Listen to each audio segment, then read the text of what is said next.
Dr. Christy N. Love is an experienced educator and advocate dedicated to empowering students and families to ensure children receive a high-quality education. She specializes in culturally responsive teaching, restorative practices, and social-emotional learning, helping schools create supportive and inclusive environments. Through the Advocate podcast, she amplifies voices, challenges inequitable systems, and keeps children at the center of every conversation. Hello, welcome back to the Advocate Podcast. I'm your host, Dr. Christy Love. And today's conversation is one I've been holding with great care. My guest is an educator turned autism mom who found herself on the other side of the table, learning what it truly means to advocate when systems don't listen and your child can't yet speak for himself. This is a story about faith, persistence, and the power of trusting your instincts as a parent. I'm honored to share her journey with you. Please help me welcome one of my former students, Taylor Terry. Hi, Taylor. How are you? I am well, and you? Doing good. It's so good to have you here. Thank you for joining us today. Oh, thank you for giving me this platform to share about my little baby, Clayton. Yes. Let's tell us more about Clayton. Tell us beyond the diagnosis, who is baby Clayton? Clayton is sunshine, joy, hope, and love just wrapped up in a 3-year-old little boy. He's a fast learner, he's a hard worker, and he's very determined. He loves crunchy snacks, only Chick-fil-A chicken, fries from anywhere. He loves fluffernutters, which is something that I grew up on. That's marshmallow cream and peanut butter sandwiches. He loves syrup with a side of waffles or French toast. Sounds like my 17-year-old. Yeah, he loves muffins of any flavor and apple juice or body armor. His favorite color is yellow, and he loves to watch Miss Monty, which is just like Miss Rachel. She's just a different speech therapist on the YouTube platform. Okay. He loves Big in the Big Blue House, Barney, and only the 90s Barney that I grew up on. He's recently gotten into Sesame Street, Blippi. He loves Moana 1 and 2, and all of the Toy Story movies. Yes, he is so sweet. I've enjoyed watching him grow up on Facebook. And what's amazing is I remember when you were trying to get pregnant with him and us having that conversation about us in common having something that made pregnancy difficult for us. So to have him here and watching him grow has been such a blessing for me. And thank you for sharing his life with me. Of course. So what was it like before you ever heard the word autism connected to Clayton? Well, we had a normal pregnancy and a normal birthing experience. I remember specifically praying throughout my pregnancy, and every day after that, he was already here. Lord, please let him be healthy. And I can't tell the story of Clayton without talking about my sweet stepmother-in-law, Mata. Now she's passed and gone on, and she was fighting colon cancer. But she spent years as a baby nurse here at Decatur Morgan. She tracked my pregnancy with me, explained what all my body was doing and what he was experiencing in the womb. And I will never delete those texts or pictures of her explanations. I'm so thankful for them. Like one of the things that she loved to talk about was I had a tilted cervix. And I didn't really know at the time what that meant or how it could or could not affect the childbirth experience. But she knew all about it. I still even have where she drew two cervixes and labeled them a typical cervix and your cervix. And notes on each one and labeled them about the differences. She was just so excited, and she had so much knowledge, and she just flooded me with encouragement throughout the entire 9 months and a few months after he was born until she went to be with Jesus. Mm-hmm. The most exciting thing for her to talk about was breastfeeding, which was something that I knew I always wanted to do, even though I didn't really know why. Mm-hmm. I just thought it looked sweet, and I knew the special bond it created between the mama and her babies. And boy, Yes. when she found out my plan for breastfeeding, she beamed with pride and started crash coursing me on everything I needed to know. She taught me about the benefits, how it helps mama's bodies heal, and how my milk could actually detect when the baby was sick. And so then my milk would change to fit its needs and put in the extra nutrients that it needs to help it get well. And anyone that knows me knows that I love to learn. So it was exciting for both of us. Um, and then once Clayton was here, my breastfeeding journey started off good, but it wasn't great. I noticed that as each day passed, my supply was getting weaker. Mm-hmm. Um, so I started what they called power pumping. And Mata had given me a book about breastfeeding. And it was a book that's like from the 90s. But I must have read that book 10 times over, and I must have watched like hundreds of YouTube videos. Just because I was determined that I was going to do this, and I just didn't want to give up. Um, I would bring this up to our pediatrician that we had at the time. I remember just sobbing to him and telling him I'm failing him. I can't do what God has designed my body to do for him.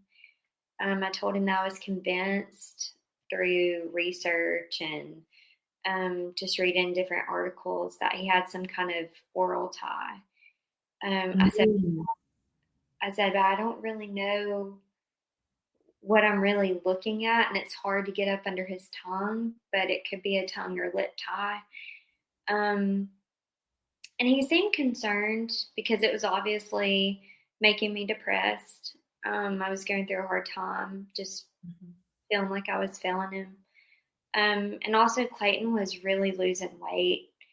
But he checked his mouth that day and all the appointments after, and just reassured me, I don't see what you're talking about. I don't see any kind of oral tie.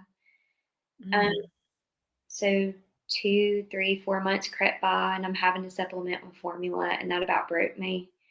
Not to mention there was a major formula shortage at the time. I felt like I was such a failure.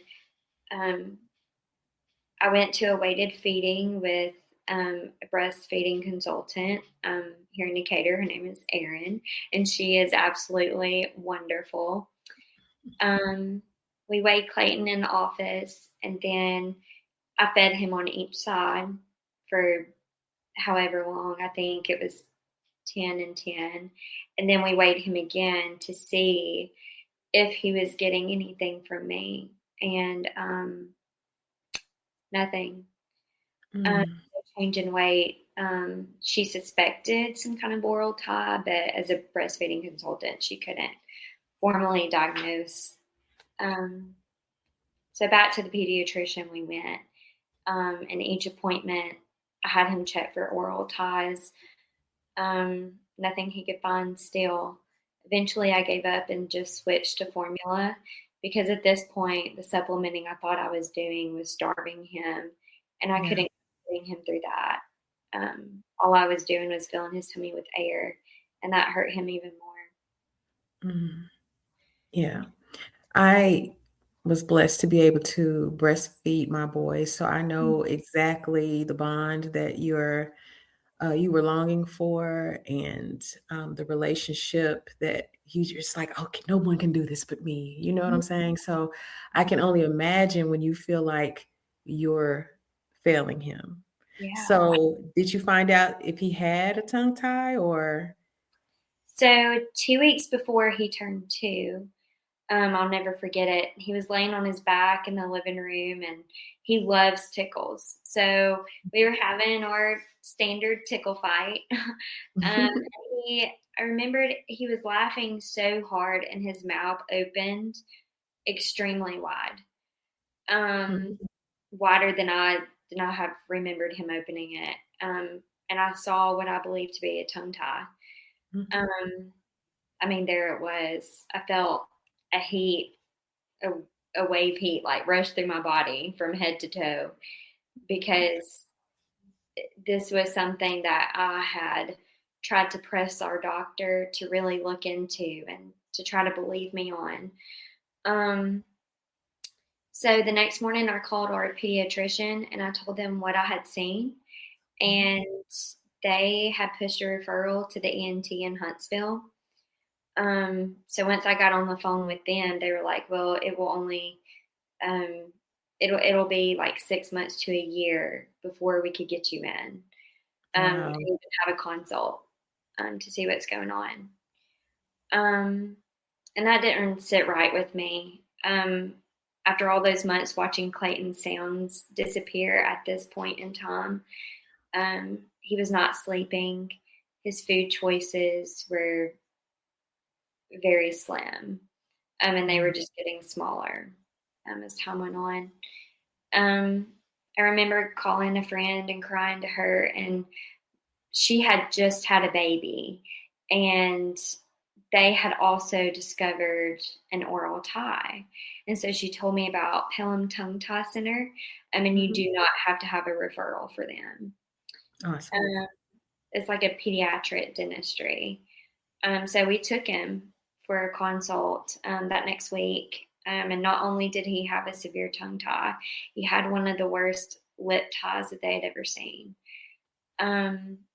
It went between I'm sorry, Taylor, for a second. his. So how does he go all that time being told he doesn't have one, and then it's so severe? I'm kind of lost with that. Yeah, I Mhm. don't know. Yeah. I don't know. Oh, yeah. It's just how our story has just kind of, there was a lot of things that kind of made sense or did not make sense along the way. Mhm. And then when I have gone back and tried to look at videos and try to pinpoint, okay, where did things start changing and stuff, like Clayton started off babbling. He would kind of try to copy you and say, uh-oh, but he would try to cough it out and go, uh-oh, like that. Mhm. But the sounds that he was making initially did not use his tongue, Mhm. or his lips pressing them together. Mhm. And so as time has gone on, um, we have had to, and he's still having to be taught how to use his tongue for speech, because it Mhm. was restricted for so long that he just got used to not using it. Mhm. Mhm. Um, And with you as a teacher, you taught kindergarten and pre-K, right?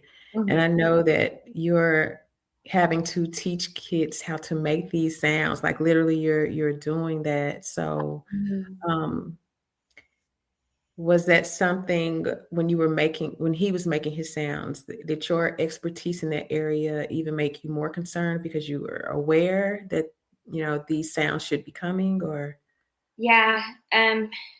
When I taught kindergarten, um, part of our reading program was, I went through the letters training and the Orton Gillingham training and stuff like that. But Mhm. I would get a mirror and I would give Clayton a mirror and I would have him look at my mouth as I would make the sound, and he couldn't do it. He would just sit there. I mean, he wouldn't even attempt it. Um, Mhm. so I knew something was going on, and I didn't know what, because I had been told like there is no oral tie. Um, in my heart, I just never let that go. And it's, I don't know, it's been a struggle just to try to put all of the pieces together. Yes. So since his diagnosis, how have things been going? They have been going really good. He is at the Raleigh Center. Mhm. He is at the Raleigh Center. And before we got there, we went even leading up to the diagnosis, we came across our first speech therapist in a neighboring town. Okay. And that was not a very good experience. Mm-hmm. She wanted us to believe her belief that Clayton needed a speech device to speak for him.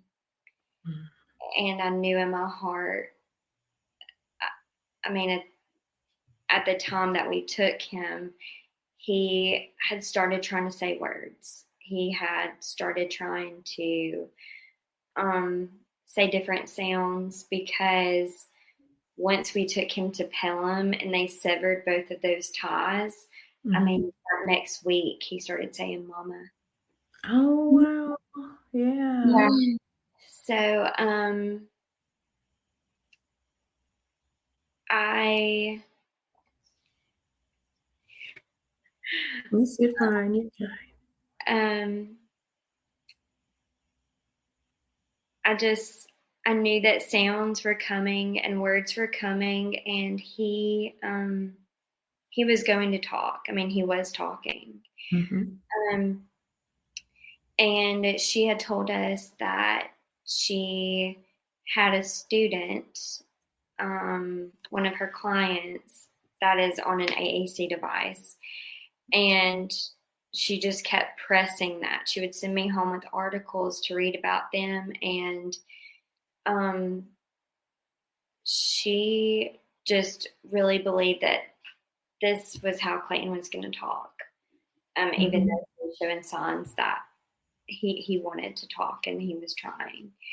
And I just remember just really pleading with her, you know, like I'm so glad about this client and that this has worked for him, because she had said that he had just given a speech through his AAC device. And I said, but that's not Clayton. Clayton is not nonverbal. And I remember walking her back through the journey of the oral ties and how Dr. Baxter at Pelham had told us, he's going to need patience. He's probably going to need to be taught how to use the muscles in his mouth because of the restriction for so long. Mm-hmm. And I remember just walking her back through that, and it just really didn't seem like she wanted to put the work in to teach him how to use the muscles in his mouth. Mm-hmm. So that was very difficult. Yeah, I can imagine, especially, and I'm glad that you were the advocate. I'm glad that you had an expert already who told you that it was possible, or that you were already studying and looking into things, and that you have had your training yourself. I'm glad for Clayton for that, because sometimes parents will rely on the expert to tell them, and you're like, well, you know more than me, so let's do that. But Yeah, yes, he's very blessed to have you. thank you. Mhm. Yeah, it's just been a hard journey, because um, I know, and I will always say this: I know the steps to take practically in the classroom with my school babies.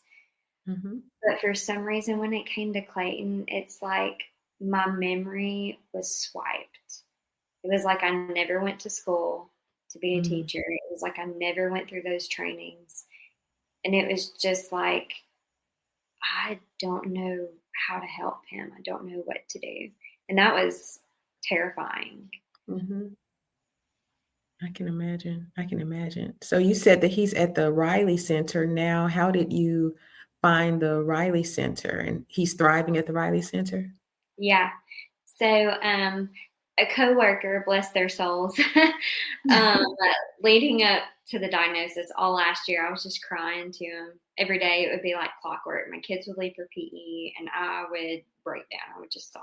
Mm-hmm. And they knew why, because I I'm a talker, so it's like I had to get the opinions of everybody around me just to Mm-hmm. help me make my decision, because um, I didn't always trust my gut instinct. Mm-hmm. Um, but one of my teacher friends had told me about a family friend whose son went to this place called the Riley Center when he was about Clayton's age. And he was diagnosed level 2 autism. His mannerisms and his language was like Clayton at the time, where it was minimal. Mm-hmm. Um, and so it was through this friend that we connected with him. We reached out, and um, it was a hard decision to make, because Clayton was already with a speech therapist at this time that really believed in him. And he was doing animal sounds, and he had about 10 words at this time. So we finally, I mean, it about broke us, but we decided that we need to find something out. We need answers. Mm-hmm. And we just weren't willing to wait anymore. We needed closure and rest and peace. So we went to the Riley Center. Once we sent in all of the paperwork, met with a psychiatrist, and we got to be in the room. It lasted about 2 hours. He played, and he was evaluated by her. And at the end, I'll never forget, she closed her laptop and smiled so gently. And Mm-hmm. she asked us, "Were you expecting to hear the word autism today?" Me and Barrett looked at each other, and through our looks, it was just like we communicated, there it is. We're here. We made it. And it's hard. Um, and so we watched as Clayton picked up the toys that were scattered on the floor that wasn't necessarily just for him to play with. They were assessing his development. Mm-hmm.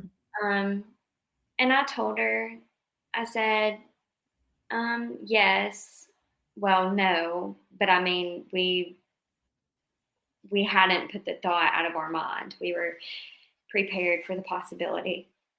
And she said, well, he is a level 2 as of right now, but we're confident he will be a level 1 by school age. And I looked at Clayton, and I didn't know that you could go from one level to the other. And honestly, just being an educator, I didn't even know that there were different levels. You just hear the word autism, and that's what it is. And so my biggest fear after hearing autism was, what does this look like? Mm-hmm. And I told her, I said, what do the different levels mean? How is he going to do in school? Will he be able to play sports? If we're in an accident and we died before him, what would happen to him? Mm-hmm. It was one of my biggest fears. And I think probably why I put it off for so long, just being scared of hearing it and then not knowing what that truly meant. Mm-hmm. And I asked her, I said, is he going to have to live in a group home? And she was just like, absolutely not. Clayton will not have to live in a group home. While we don't have a crystal ball, we expect him to do well. We expect him to live a typical life in a way. He'll be able to play sports. She said, we even expect him to grow up and have a family and children of his own one day. Awesome.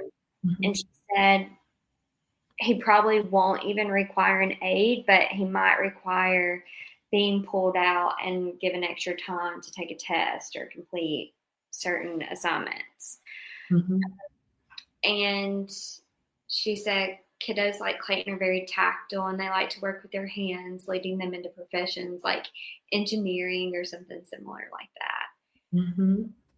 She said, your boy's very intelligent. We expect him to, just lead this typical life with minimal struggles. And she said the difference between the 1, 2, and 3 is 3 is severe and requires substantial support in everything that you do.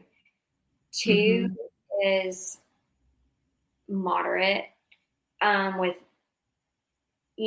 support, but not as much. And then 1 is like minimal to no support. So how did you feel when you heard this diagnosis, when she gave you this prediction? How did you feel?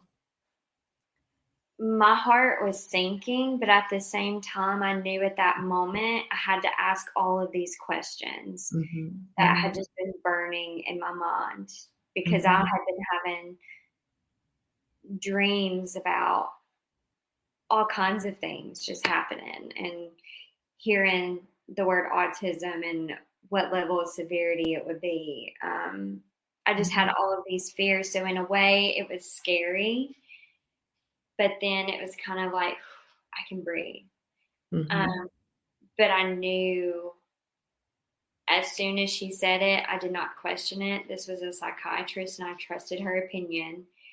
And now it's my opportunity to ask everything that I needed to know. So you were, as we said, an educator before becoming a special needs mom. How did that shape your expectations at first? Well, those who remember me in high school will remember me as Taylor Harris. And I remember I used to have dreams of, being this country singer. Yes, and you were amazing, ma'am. I wrote and recorded a country album in high school. Yes. So when I graduated, that is what I wanted to do. And honestly, I didn't really consult God about it. So when that happens, we have our own plans. We know that most of the time they're not going to align with God's, and He will make you very aware of it really quickly. Because in my heart, while I had these dreams, I did not want to go and live in a different state and live by myself and pursue something that may or may not happen. So once God was like, not for you, I was just like, oh God, what am I going to do? And so I became the intern that never left at my church. For 6 years, I was the intern in the music ministry program and the children's ministry program. And that, I fell in love with that. And through that experience, I fell in love with working with children. So then I started subbing because I was like, okay, I know I love children at church. Let's see what other environments I love working with them in.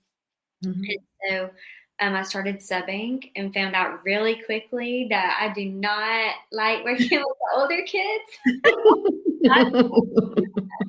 But them folks hurt my feelings. So I was like, I want to work with the babies. And I'll so, let you work with the babies. I'll do the older kids. You can have the babies. and so as I went from Calhoun to Athens State, through subbing and just being around kids in general, I narrowed it down from elementary education to kindergarten and third grade. And really, third grade is really pushing it for me. Really? But, that is how that panned out. And then while I was pursuing my degree, I went from subbing to landing a job here in Decatur as a paraprofessional in a 3-year-old special needs pre-K. Oh, wow. Now you tell me that that is not God. Oh, wow. It was Preparing called, you. yes, it was Mhm. called the Typical Peer Program. It still exists. There's a 3-year-old class and a 4-year-old class. Mhm. In our classroom, every year we had 6 typically developing children, and the rest were half-day special friends. They Mhm. would have Down syndrome, autism. At that time, Asperger's was a disability, and now it just falls under the autism umbrella. Mhm. But I fell in love with this job, and that lead teacher became one of my greatest friends and still is to this day. Mhm. And these children were some of the most vulnerable, and learning from Lauren, the teacher, how to care for them and teach them. I just felt very blessed to this day for that experience. Mhm. Um, and I now know that God used that job to prepare me for the path that I would one day walk with my very own child Yeah. at that same age. Um, Mhm. so hearing the word autism for the first time relating to Clayton really scared me, because I remember faces of those pre-K babies flashing through my mind like I was flipping through a camera roll. I was trying to find a child in those past years. I was there for 3.5 years. I was trying to find a child back then that would mirror Clayton, Mhm. that I would know where to start, and I couldn't find one. So that played into all of the back and forth this whole time, between my brain and my heart, because I just did not want to agree. Is it autism? Is it not? Is it ADHD? Is it both? Mhm. Um, and I finally understood that I had to put my feelings and my visions of what I thought our reality would be with our firstborn on a shelf. And I knew that I had to get busy. Yeah, yeah. We've talked about this. You've shared your story with me, and you've said that there were things you once judged or misjudged about SPED families. Mhm. What changed for you? So sometimes, as a teacher or just being a bystander in public, um, people can be very quick to, and I have been quick to look at a family or like look at a situation with a child and think, hmm. And I think it's important to remember that we don't know truly what is going on. Mhm. Um, and if what we are seeing is autism, it's important that we remember that autism is an invisible disability. Children with autism, most of the time, unless it's accompanied with Down syndrome or other disabilities like that, physically, children with autism look typical. Mhm. And we might see someone dealing with a child in public, and we might think, why don't you try this? Or you seem to be making it really hard on yourself by doing it that way. And Mhm. the truth is, we don't know the truth.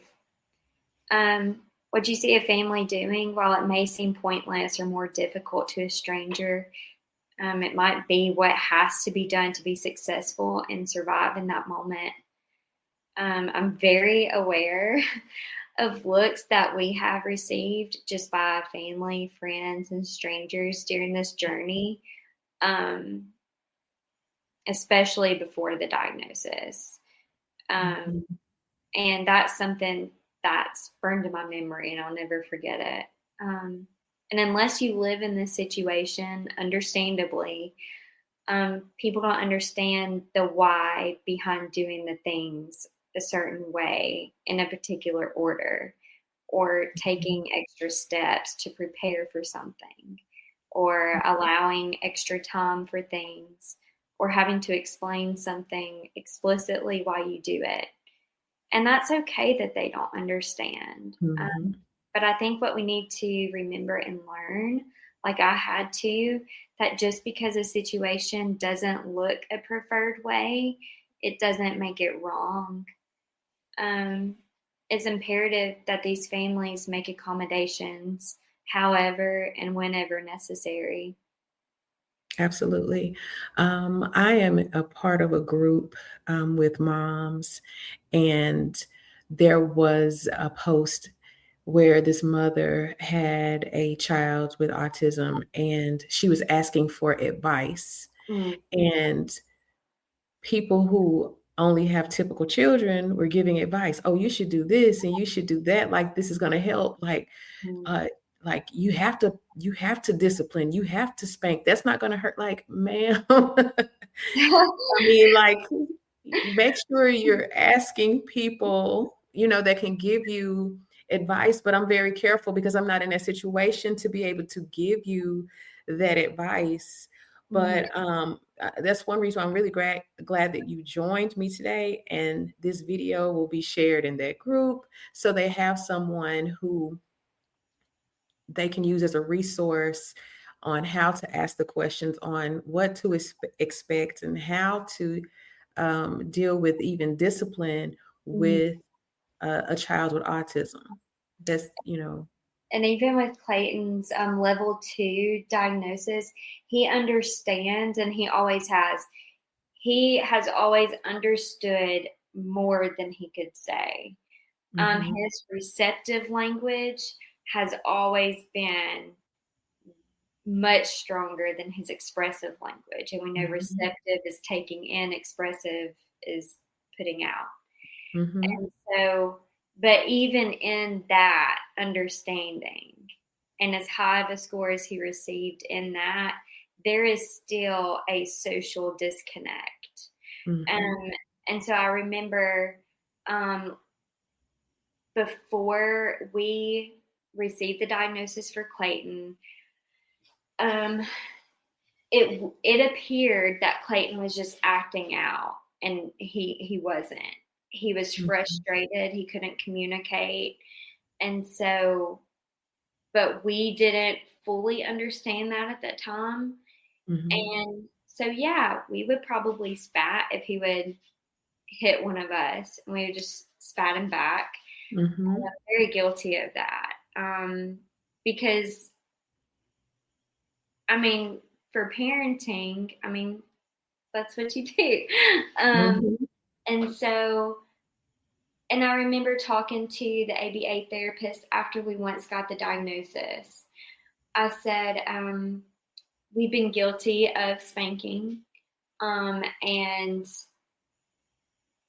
we made the decision that that is not beneficial. That's only going to teach him to hit. Um, Hmm. and it could be the same for typical children as well. Absolutely. Absolutely. But with Clayton, there is a social disconnect where he doesn't fully understand why he's getting in trouble. Um, Hmm. and so, like, he got to what this is how we knew how to not spat him. Um, he would hand us his leg for us to do it again. Oh, wow. And so we were like, buddy, no, like, no, Hmm. it's okay. Like, let's just move on from it. But there was a disconnect. Hmm. I think with discipline, it is very important to remember that. So what works for Clayton, discipline-wise, is, people are going to watch us go the roundabout ways of overly explaining and overly doing these extra steps just to manage the behavior and prevent behavior from happening. But it's important for the public to know not to insert, especially at that moment, what we should do, because this is what worked for our child.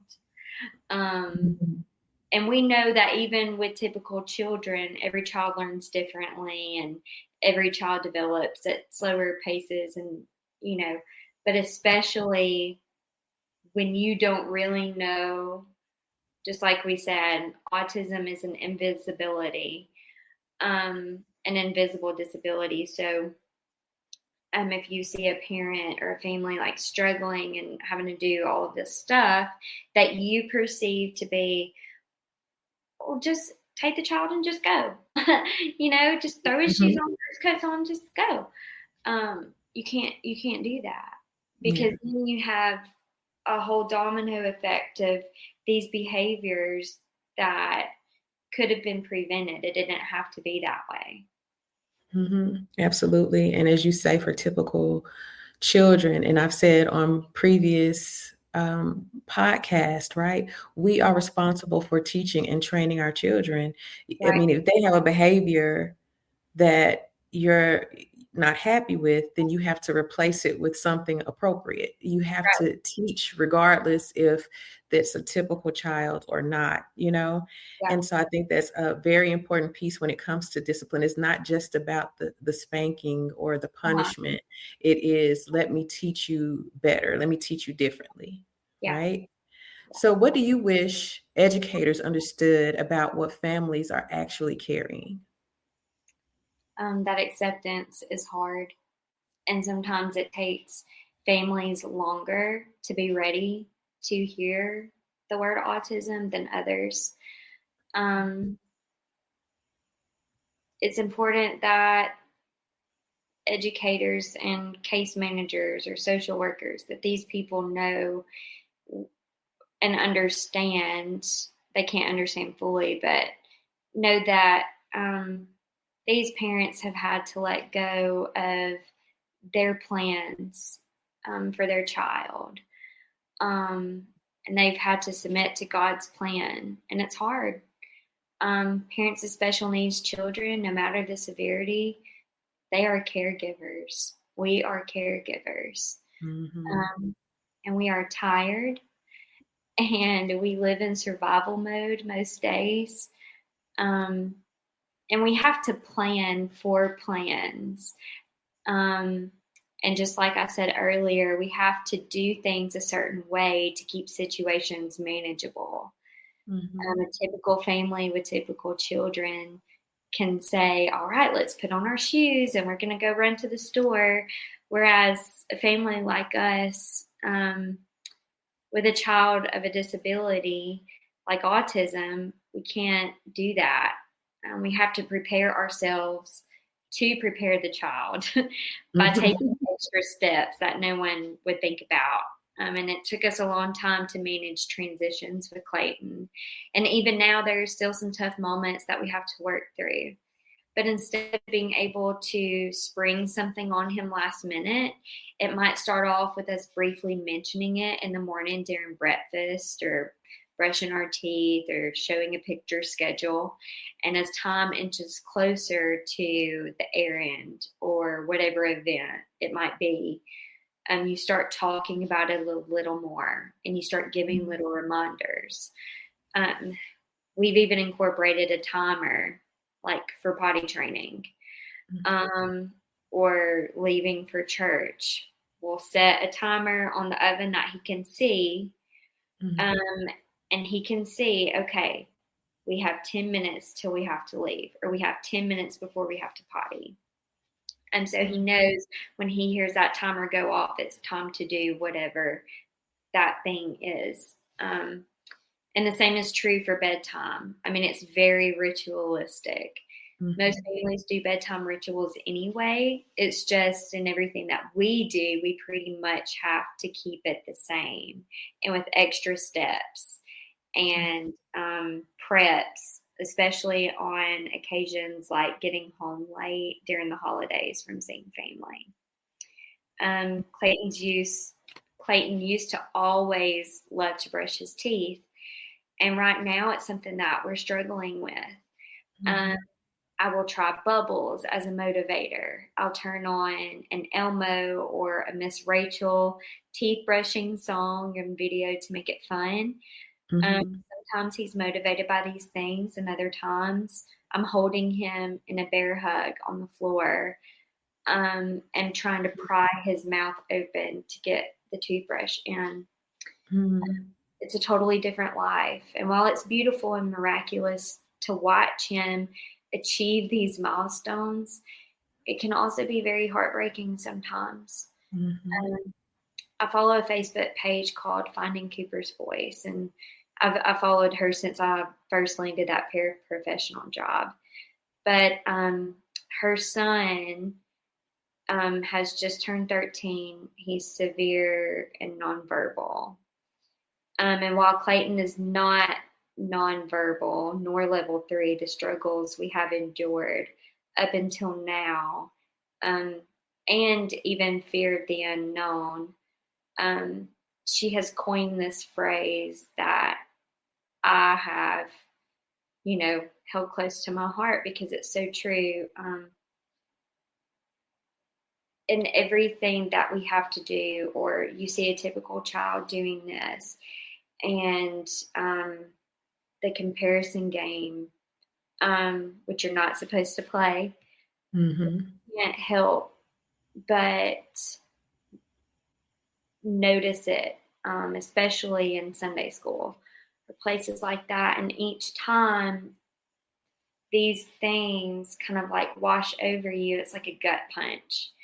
And it feels like death by 1,000 paper cuts. So my message to educators would be to picture yourself on the opposite side of the table during those IEP meetings.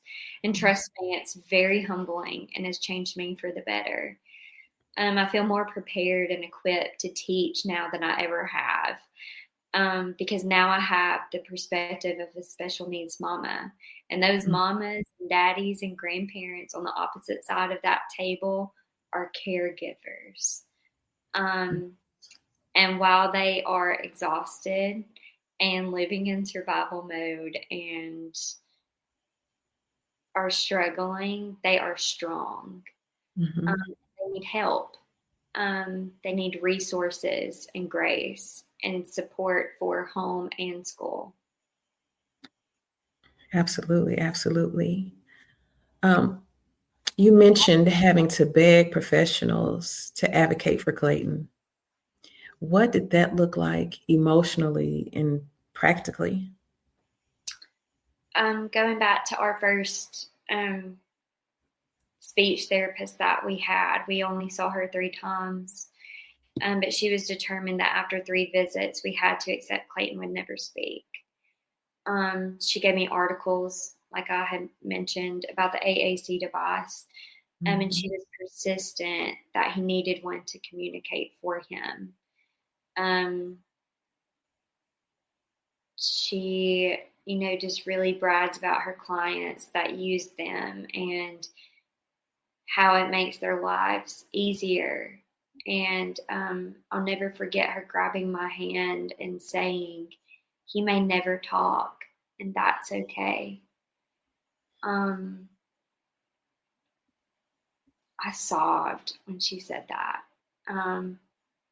because she said it in a way as if I was refusing to accept Clayton just as he was. But he had, and I remember telling her, but he has sounds and he has words and he's trying to speak. And I felt like I was having to argue with a stranger and beg her not to give up on him.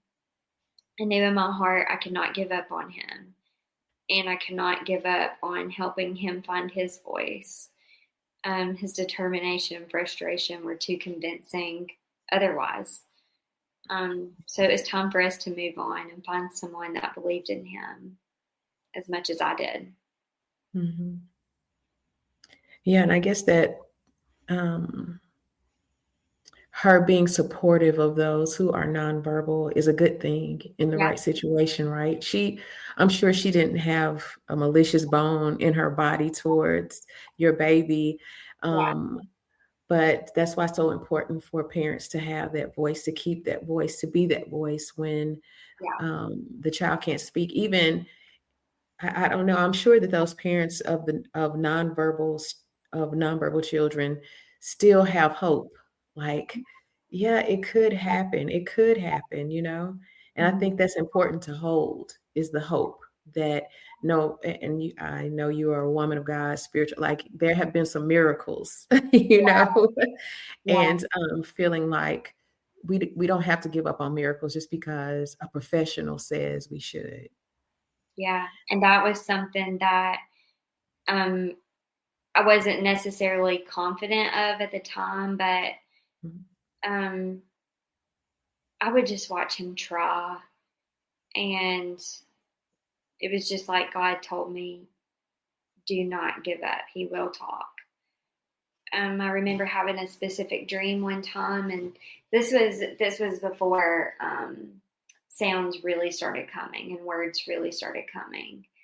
I had a dream that he was talking with me, and we were conversing back and forth. Mhm. And then when the dream was over, I didn't realize it was a dream.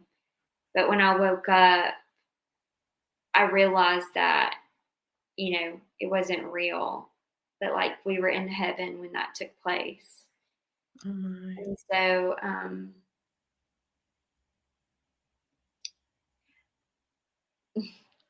Yeah, I mean, so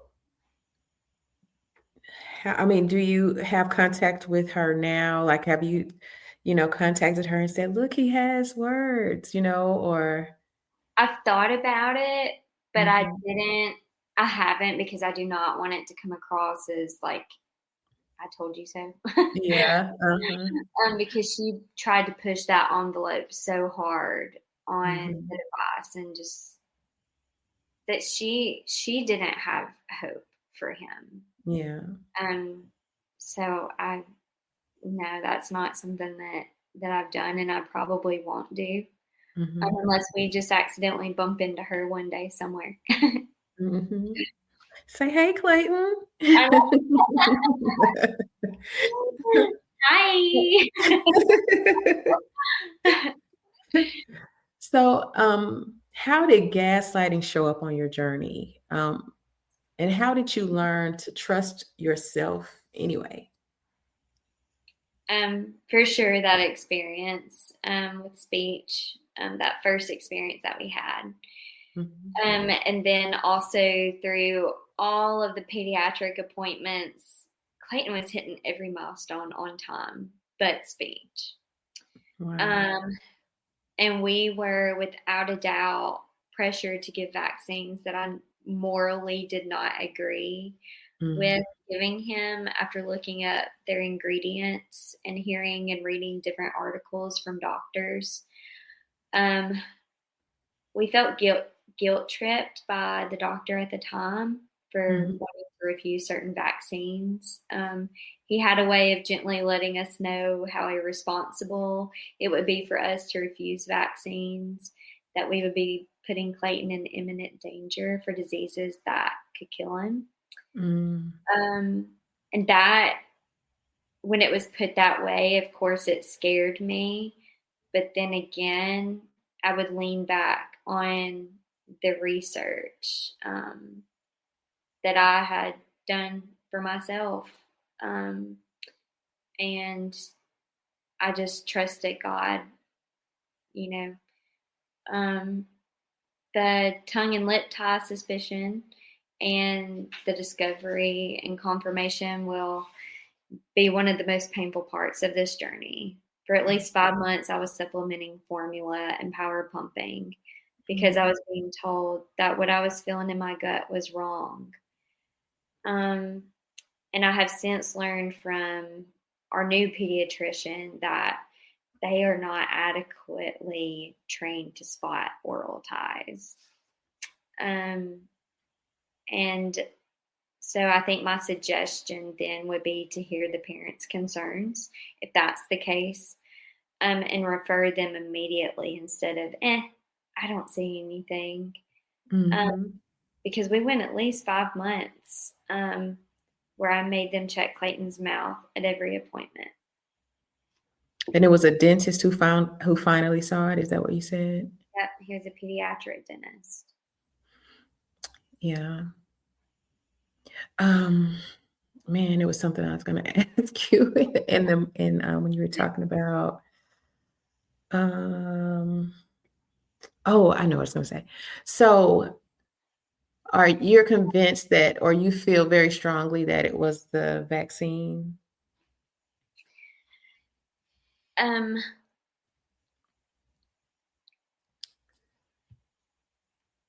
So fast forward through all of our appointments, Clayton was hitting, his milestones on time. He wasn't showing any delays, and believe me, I was watching for them. He would track toys. He would track our fingers. He would just follow along. He had great eye contact, and he even started babbling around 2 to 3 months old. He crawled, stood, and walked all on time. And along the way, babbling stopped, and any sounds were just gone. Laughing remained, and thank goodness for that. That sound kept me going.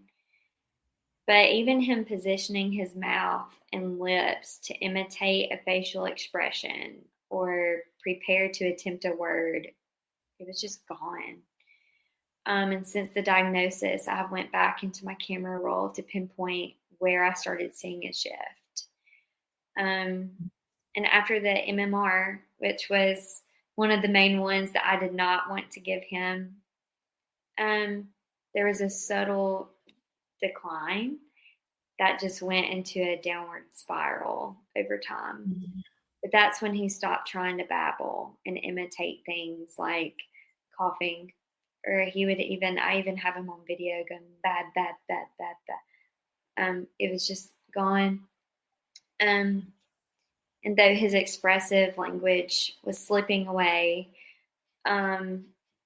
after just getting started, like his receptive language was very strong. And I knew that even though his speech was declining, his understanding was still there. And I had talked to, coworkers, speech teachers, people that I trusted in the profession that I worked with, and people that I had previously worked with. I would talk to them about Clayton, and they would just, remind me that sometimes most boys need a little extra time. And so that became my hope and justification for the next year and a half, that I would cling to relentlessly. Maybe he just needs more time. And also my mom was keeping him, so he wasn't around other kids. And I knew that was probably playing a big role. He wasn't hearing that language from other babies and toddlers. Taylor, I can't tell you. Of course, I'm not a medical expert or anything like that, but I can say that I have so many of my former students around your age whose sons in particular have been diagnosed with autism. Yeah. And I look at that and I'm like, wow, like why it's almost epidemic, like it's truly. I have not ever seen, I mean, I look back in history when I was a kid, or when my sons were Clayton's age, and they're 25 and 17 now. And I mean, that it wasn't present there, but now with my former students, with the babies, that is so prevalent.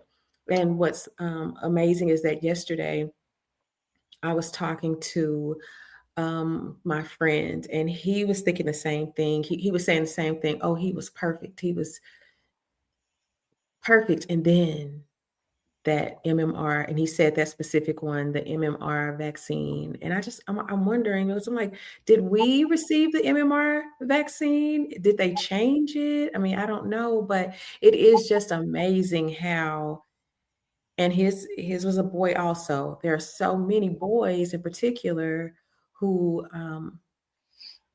are now being diagnosed with autism. Yeah. And I will say, I will withhold her name, Okay. but I will say that my Landon, that is about to be a year old, our new pediatrician, Mhm. gives us the option of vaccine or no vaccine. And she does not guilt trip. We just sign a piece of paper and that's it. You're not gaslit. She wants parents to go home and do their own research and then make their decision. She doesn't advise one way or the other. And I remember asking her one day, because we have chosen not to vaccinate Landon at all. Mhm. And I told her, I said, he's kind of like my guinea pig. Is that wrong? She said, I don't blame you one bit. And she said, once they had their youngest, she decided not to do it either because ADHD and autism were on the rise. And she pointed me to a RFK Jr. book that I've yet to read, but it's all pointing back to that. So, Yes. So, what would you say to parents who feel dismissed when they raise concerns, even when they don't have all the answers? that your parental intuition is enough to change your child's future. Just because you don't have the degree or expertise needed for certain things, you know your child. Mhm. And apart from you, the only one that knows your child deeper is God. You know what they need, you know what makes them tick, how they best learn, and you even know what would hold them back. If your instinct is to make a change in doctors, therapists, schools, you need to recognize that as discernment and go with it. Yes, yes. And in hearing your story and reading about Clayton, reading your story you shared with me, you said you promised God you'd share Clayton's story until he can share it himself. What does that calling mean to you? Um, it is his highest calling, to be his voice, along with being a wife and a mother to him and his little brother. I take all three of these jobs very seriously. And I will say I fail daily, but I try. Um, I don't see Clayton, I don't share Clayton's story to exploit him or one day embarrass him. I hope one day he is proud of how I shared his story and growth and efforts to bring hope to other families. I'm very honest and intentional in what I share. We all know the spectrum is very broad and can also be very vague in where a child lands on it. Clayton lands on the spectrum at a moderate level too. He is predicted to live a somewhat typical life. A lot of his behaviors are developmentally appropriate, and that's what's been hard too along the way is even when he was frustrated for lack of communication and he would hit, toddlers kick, Mhm. some Mhm. toddlers even bite. So that Mhm. definitely played into the justification of why or why not. Um, Mhm. However, a lot of his behaviors are not typical. Um, and I share this to say that in the moments he seems typical, his size for a 3-year-old is more like a size of a 5-year-old. He is bigger, and therefore people would naturally expect more out of him. So it makes it difficult encountering people that just assume he's a bad kid or he's a bad 5-year-old kid. Yeah, that's tough. I know it has to be tough for you. How has your faith sustained you on the hardest days? And reminding myself that Clayton is exactly who God made him to be. Regardless of any disability label or diagnosis, Clayton was still created in his image. Um, Mhm. and no matter what happens, and no matter what his path in life looks like, it will never make the above statements untrue. This has been a long and hard journey, and even when we have felt alone or unseen or unheard by God at times, He was always there with us. He has guided us along this journey, even when we didn't realize it at the time. But the discernment that I received about the different doctors and therapists along the way came from Him. He's been shifting puzzle pieces before us to help us put them together. That's beautiful. That's beautiful. And, I know Clayton's going to be proud of you for this. Your story is going to bring hope to so many people. What hope do you want families walking into the diagnosis to hear? Um, I used to pray and plead with God and cry myself to sleep about every night. I used to be fearful that I would never hear Clayton's voice. But God heard the desires of my heart. I used to add my own endings to certain nursery rhymes. My husband didn't even know that at the time. But when I would rock Clayton to sleep, I would shift the endings. So he loves Barney. So I used to sing, I love you, you love me. We're a happy family with a great big hug and a kiss from me to you. Someday you'll say you love me too.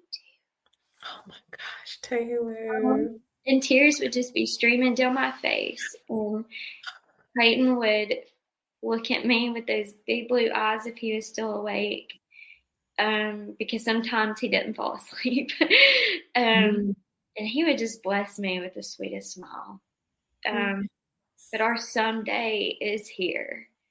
Mhm. And we are now going on 6 months at the Riley Center, and I can't even believe that he was once so silent. And I would spend most nights crying myself to sleep and just pleading with God to help him find his voice. When my maternity leave started in February of 2025, Clayton had a handful of single words, maybe 10 at most. Mhm. Now, after being at the Riley Center for 6 months, he has well over 100. And he's now beginning to use 3 and 4 word phrases and short sentences. Our recent program that has been exciting to watch him growing is answering yes and no questions. Yes, Clayton. Oh my gosh. That's so hard. Awesome. So if you could speak directly to educators, administrators, or service providers, what would you ask them to do differently? I had a teacher friend ask me this the other day, and it's something that I almost can't believe that schools don't provide this. But parents and families need to be provided with outside resources. when I'm able to return to teaching, I'm going to request that at Meet the Teacher, we send home a list of resources in surrounding areas. Because receiving 30 minutes of speech or OT once or twice a week at school is not enough. ABA clinics like the Raleigh Center need to be advertised to families.